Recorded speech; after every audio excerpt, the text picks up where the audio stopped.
بسم اللہ الرحمن الرحیم۔ السلام علیکم میرے عزیز دوستوں، آج میں آپ کے لیے ایک موچی اور پریوں کی کہانی لے کر حاضر ہوا ہوں۔ ایک شہر میں ایک موچی رہا کرتا تھا۔ مکان کے اوپر والے حصے میں اس کی رہائش تھی، جبکہ نچلے حصے میں اس نے اپنی دکان قائم کر رکھی تھی۔ اسی دکان کے ایک کونے میں اس نے نئے جوتے بنانے کے اوزار رکھے ہوئے تھے۔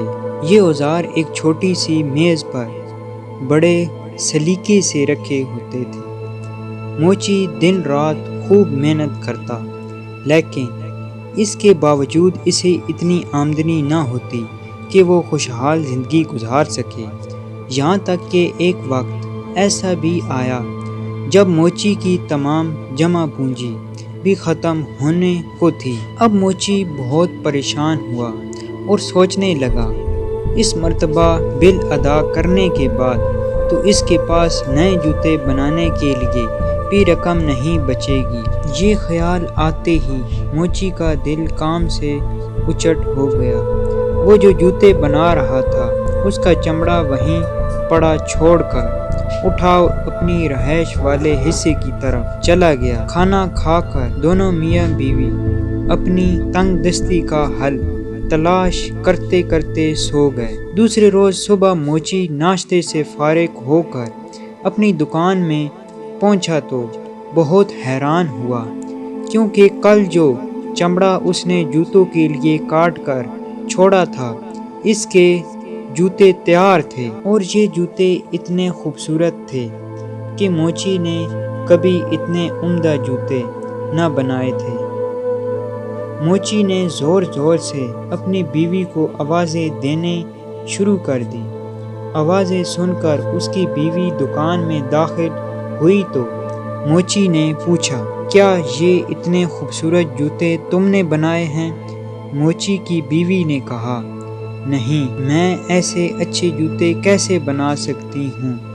میں نے تو پہلے کبھی جوتے بنائے ہی نہیں۔ موچی نے جوتے اٹھا کر دکان کے دروازے کے ساتھ بنے ہوئے شوکیس میں اس طرح رکھ دیے کہ دکان کے باہر سے ہر شخص کی نظر ان پر پڑتی تھی۔ کچھ ہی دیر گزری تھی کہ ایک آدمی نے آ کر جوتے خریدنے کی خواہش ظاہر کی۔ اس نے موچی کو جوتوں کی اتنی اچھی قیمت دی کہ موچی کبھی سوچ بھی نہ سکتا تھا۔ اب موچی نے اس رقم سے گھر کے لیے راشن خریدا اور مزید جوتوں کے لیے چمڑا بھی خرید لیا۔ خریداری سے فارغ ہو کر موچی واپس آیا تو شام ہونے کی تھی۔ موچی کی بیوی کھانا بنانے کی تیاری کرنے لگی، جبکہ موچی چمڑا لے کر دکان والے حصے میں آ گیا۔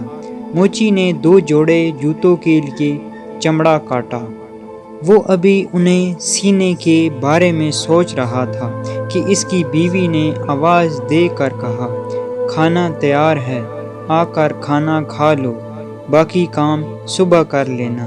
یہ سن کر موچی نے کاٹا ہوا چمڑا اپنے کام کرنے والی میز پر چھوڑا اور رہائشی حصے کی طرف آ گیا۔ دوسرے روز صبح جب موچی دکان میں آیا تو وہ ایک مرتبہ پھر حیران ہوئے بغیر نہ رہ سکا، کیونکہ رات کو موچی نے جو چمڑا کاٹ کر رکھا تھا اس کے آج پھر بہت عمدہ جوتے تیار تھے۔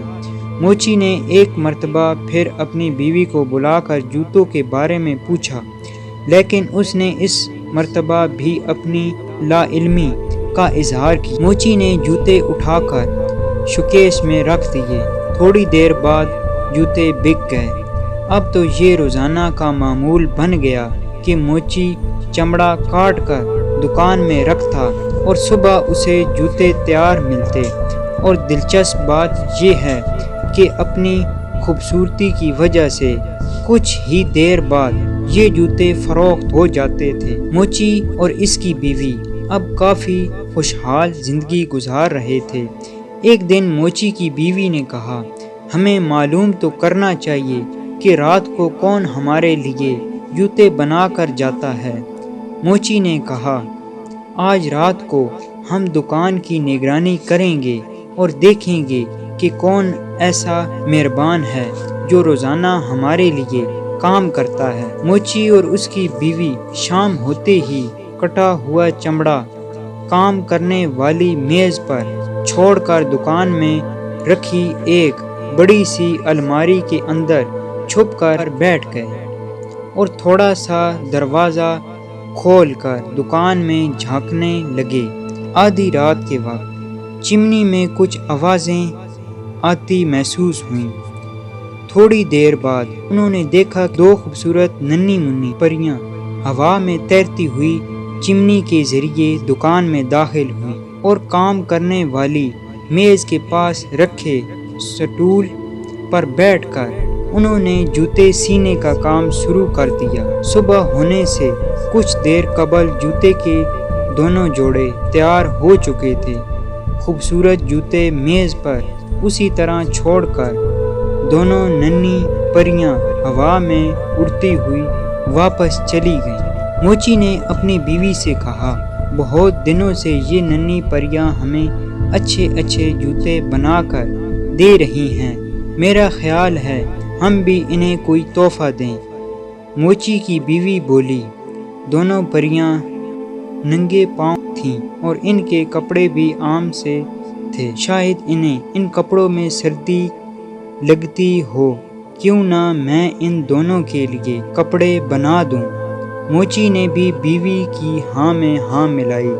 اسی دن موچی کی بیوی نے دونوں پریوں کے لیے بہترین گرم جیکٹس تیار کیے اور ساتھ ہی 2 جوڑے چھوٹے چھوٹے خوبصورت جرابوں کے جوتے بھی بنائے۔ دوسرے دن انہوں نے شام کے وقت کام کرنے کی میز پر بجائے جوتوں کے لیے چمڑا کاٹ کر رکھنے کے دونوں ننھی منھی پریوں کے لیے جیکٹ اور جرابوں کے گفٹ پیک تیار کر کے رکھ دیے اور الماری میں چھپ کر پریوں کا انتظار کرنے لگے۔